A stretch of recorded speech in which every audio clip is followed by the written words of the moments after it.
आप सब खैरियत से होंगे। 3 दिन की छुट्टियों के बाद दोबारा से हाज़िर हूँ आप लोग की खिदमत में। तो आप लोग जल्दी से जाएं, मेरे चैनल को सब्सक्राइब करें और मैंने अभी अभी जो वीडियो डाली है उसको भी लाइक करें और शेयर करें, ठीक है।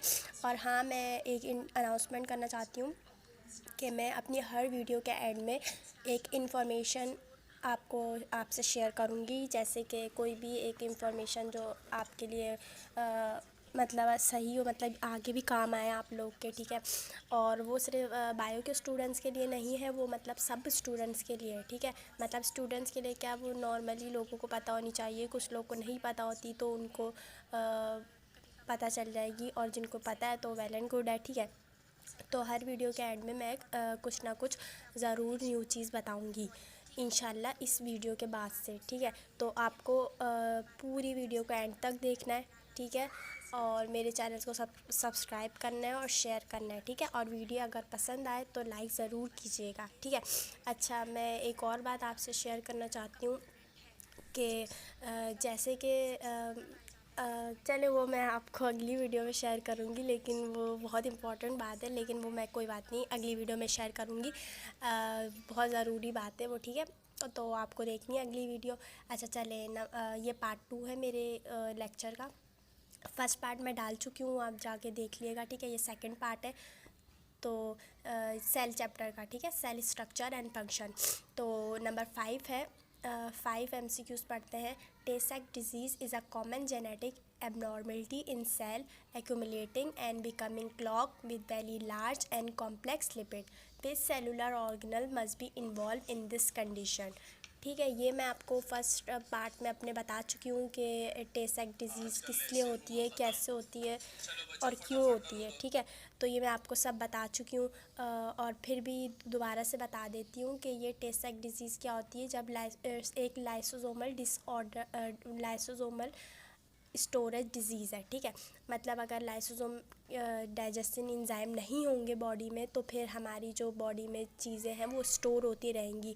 जो इंजाइम लाइसोसोम के अंदर है वो डाइजेस्ट करते हैं, जैसे लिपिड को, फैट, ठीक है, जैसे फैट होता है, और कार्बोहाइड्रेट को, ठीक है, प्रोटीन को। अगर ये नहीं होंगे हमारी बॉडी में, मतलब हमारी बॉडी में अगर लाइसोसोमल, वो लाइसोसोम के अंदर आपको पता है इंजाइम्स होते हैं बहुत ज़्यादा, तो अगर वो नहीं होंगे तो ये हमारी बॉडी में स्टोर होते रहेंगे। तो ये tay sachs डिज़ीज़ भी उसी तरह की एक डिज़ीज़ है, जिसमें क्या होता है कि लिपिड जो होता है ना, वो हमारी ब्रेन सेल्स में जमा होने लग जाते हैं, ठीक है। याद रखिएगा, ब्रेन सेल्स में लिपिड जमा होने लग जाते हैं। और मैं आपको ये बता चुकी हूँ कि 60% जो लिपिड है हमारे ब्रेन में पाया जाता है, हमारी पूरी बॉडी का 60%, लेकिन वो हमारी बॉडी के लिए यूज़फुल नहीं होता।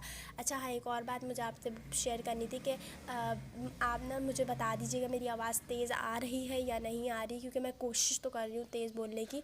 तो आप मुझे बता दें, ठीक है, कमेंट में कि तेज़ है इस वीडियो में या नहीं है, ताकि मैं अगली वीडियो में और बोलने की तेज़ कोशिश करूँ, ठीक है।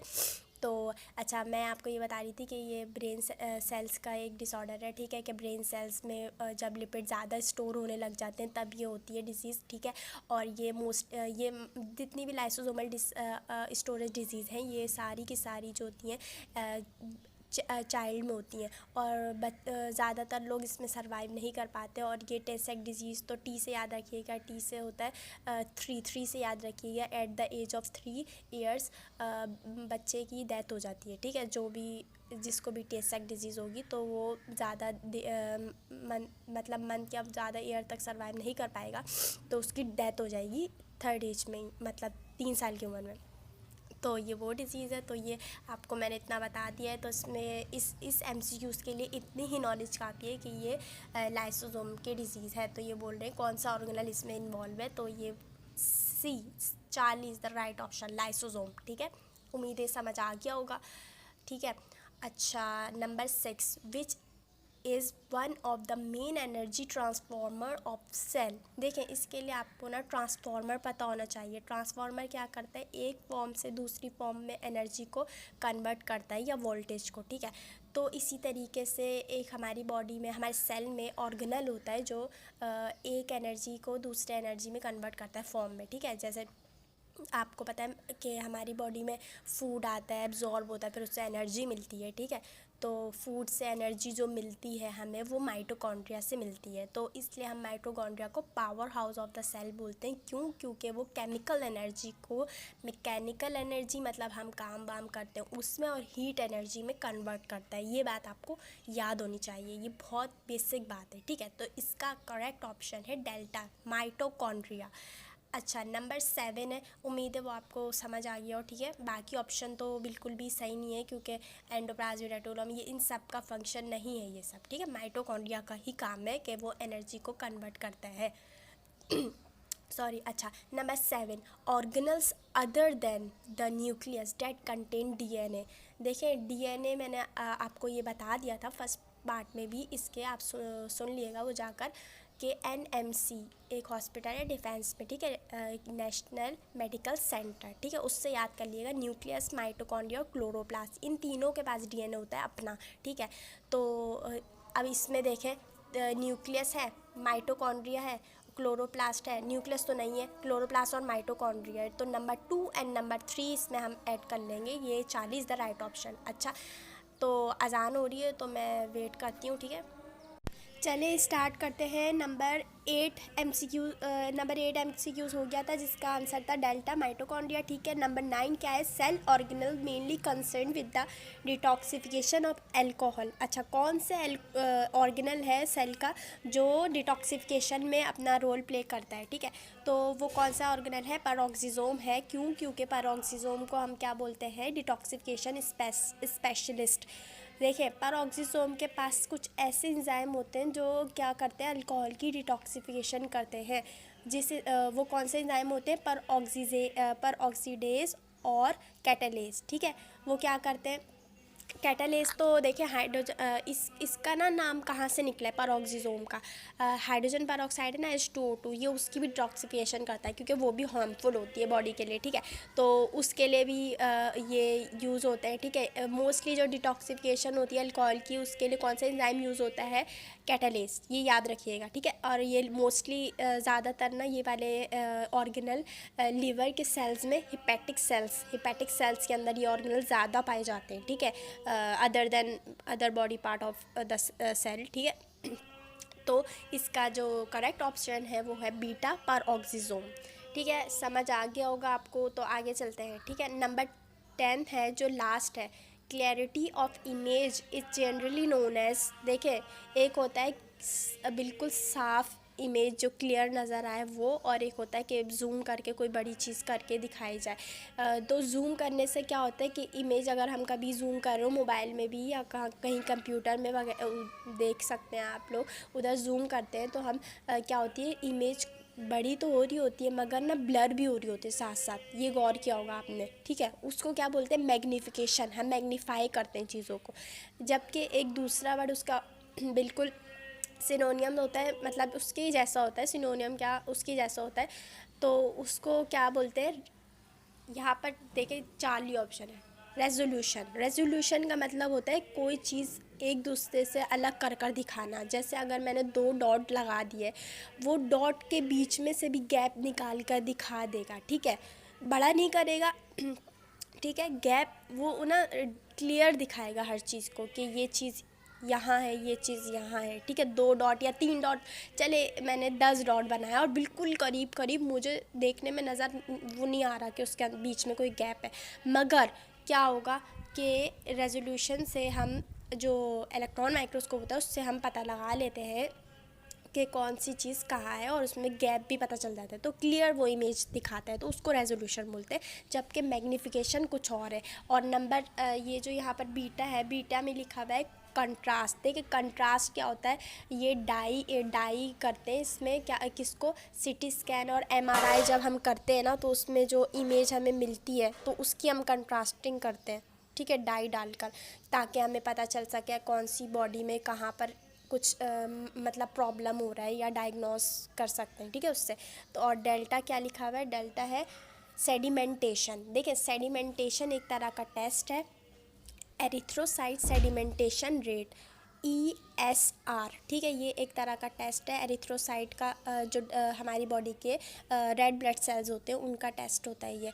तो उसमें क्या होता है कि मोस्टली जो होता है नॉर्मल अगर RBCs हों वो क्या होते हैं बहुत देर से सेटल डाउन होते हैं। ये एक तरह की मशीन है, ठीक है, और फ्लूइड होता है।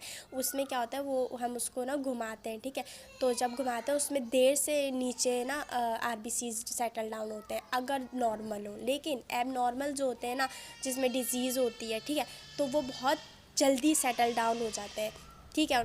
तो वो जल्दी सेटल डाउन अब जो RBC जल्दी सेटल डाउन हो जाएंगे सेडिमेंटेशन रेट में, ठीक है, तो वो क्या होंगे, वो एबनॉर्मल हो जाएगा और हमें पता चल जाएगा। और जो ये मतलब टेस्ट कर रहे होंगे तो डॉक्टर वगैरह उनको भी पता चल जाएगा कि कौन सी चीज़ मतलब कौन सी प्रॉब्लम है बॉडी में। और RBCs जो जल्दी सेटल डाउन हो रहे तो वो एबनॉर्मल है, ठीक है। ये सेडिमेंटेशन प्रोसेस ये होता है। तो आपको इन चारों के बारे में भी पता होना चाहिए। और सेंट्रीफ्यूगेशन और सेल्फ फ्रैक्शनेशन वो सब मैं आपको लेक्चर में बता दूंगी, ठीक है, अपना जब MCQs कंप्लीट होंगे इंशाल्लाह। वैसे मैंने आपको कहा था कि 14 डेज़ में मैं करवा दूंगी, लेकिन देखें अल्लाह को पता होता है कि आगे क्या होना है। इंसान तो बस प्लानिंग ही कर सकता है। कहते हैं ना कि एक तेरी चाहत है और एक मेरी चाहत है, होगा वही जो रब की चाहत है। तो वही हुआ। देखे मैंने बोला था 14 दिन होंगे, 14 दिन में करवा दूंगी चैप्टर है तो, लेकिन नहीं हो पाया। क्यों? क्योंकि भाई अल्लाह का हुक्म नहीं था। तो खैर अभी भी मैं नहीं कहूँगी कि मैं 14 दिन मतलब अब तो खैर है ही नहीं। अब तो इंशाल्लाह तकरीबन अब कल भी डालूँगी, परसों भी इंशाल्लाह कोशिश करूँगी अगर तबीयत सही रही और अल्लाह ने चाहा तो, ठीक है। अच्छा, ये यहाँ पर हमारे MCQs ख़त्म होते हैं। तो मैंने आपको बोला था कि मैं अपनी वीडियो के एंड में एक इन्फॉर्मेशन बात आपको बताऊँगी, ठीक है। तो वो क्या कौन सी बात थी? एक नॉलेज की बात है, ये आपको ज़रूर इंटरेस्टिंग लगेगा। इसमें देखें क्या है, एक क्वेश्चन पूछती हूँ मैं आपसे, शायद कुछ लोग को पता हो कुछ लोग को नहीं पता हो। तो वो ये है कि देखें मंकी जो है बंदर, ठीक है, उसके कितने ब्रेन होते हैं मंकी के? देखें एक से तो ज़्यादा ही होते हैं, तभी मैं ये सवाल पूछ रही हूँ, और कम तो नहीं हो सकते। तो मंकी के 2 ब्रेन होते हैं, ठीक है, बंदर के 2 ब्रेन होते हैं। अब कुछ लोग सोचेंगे भाई वो तो बहुत ज़हीन होगा, वो तो बहुत इंटेलिजेंट होगा, उसका तो दिमाग आइंस्टाइन से भी ज़्यादा होगा। तो देखिए ऐसा कुछ नहीं है, आप ये सारी इमेजिनेशन को एक साइड कर दें। क्यों? क्योंकि 2 ब्रेन का मतलब हो या 4 ब्रेन हो या 10 हो, ठीक है, उसका कोई वो मसला नहीं है कि उसका इंटेलिजेंस से इतना ताल्लुक़ नहीं है। क्यों? क्योंकि 50% जो इंटेलिजेंट होती है वो हमारे सराउंडिंग से आती है और 50% जो होती है हमारी वो क्या होती है, हमारे जो पेरेंट्स से आती है, ठीक है।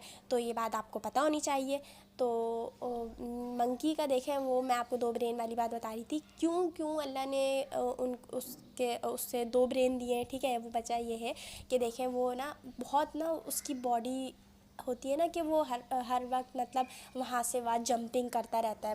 बंदर कभी उस दरख्त से कभी दूसरे दरख्त पर ऐसे ऐसे जंपिंग करता रहता है। और वैसे भी अगर हमने कभी ज़ू में जाकर देखा हो तो वो केज के अंदर होते हैं तो वो जंपिंग ही करते हैं, ठीक है, उसके ऊपर क्लाइंबिंग करते हैं उस पर। तो इससे क्या ज़ाहिर होता है, इनकी बॉडी बहुत ज़्यादा एक्टिव है।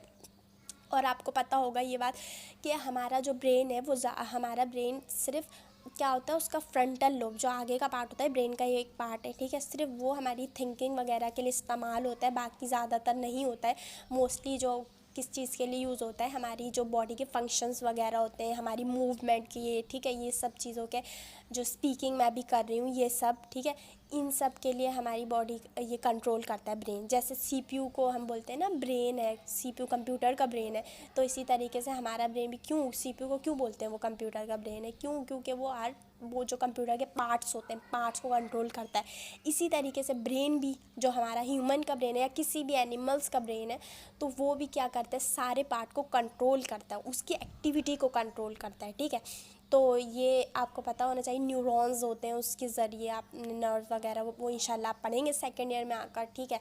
तो ये एक और जिनको नहीं पता था उनको उनके नॉलेज में एक नया इजाफा हो गया, ठीक है। तो ये आज का मेरा एक वो थी जनरल नॉलेज मुझे आप तक पहुंचानी थी, ठीक है। और रोज़ इंशाल्लाह कोई ना कोई एक हर वीडियो के एंड में मैं आपको बताती रहूँगी। उम्मीद है आपको ये मेरा लेक्चर पसंद आया होगा। अगर पसंद आए तो प्लीज़ मेरे चैनल को सब्सक्राइब ज़रूर कीजिएगा। और मुझे पूरा अल्लाह पे यकीन है कि वो ज़रूर मेरी इस मेहनत को रायगा नहीं जाने देंगे और आप लोग को ज़रूर मेरी ये जो बातें वो समझ आएंगी, ठीक है। तो वीडियो के इख्तिताम करने से पहले मैं एक दुआ पढ़ती हूँ। बिस्मिल्लाहिर्रहमानिर्रहीम, रब्बि इश्रह ली सदरी वयस्सिर ली अमरी वहलुल उक़दतम मिन लिसानी यफ़क़हू क़ौली। तो अल्लाह हाफ़िज़। आप लोगों को सबको मेरी वीडियो पसंद आए तो प्लीज़ शेयर कीजिएगा। अल्लाह हाफ़िज़।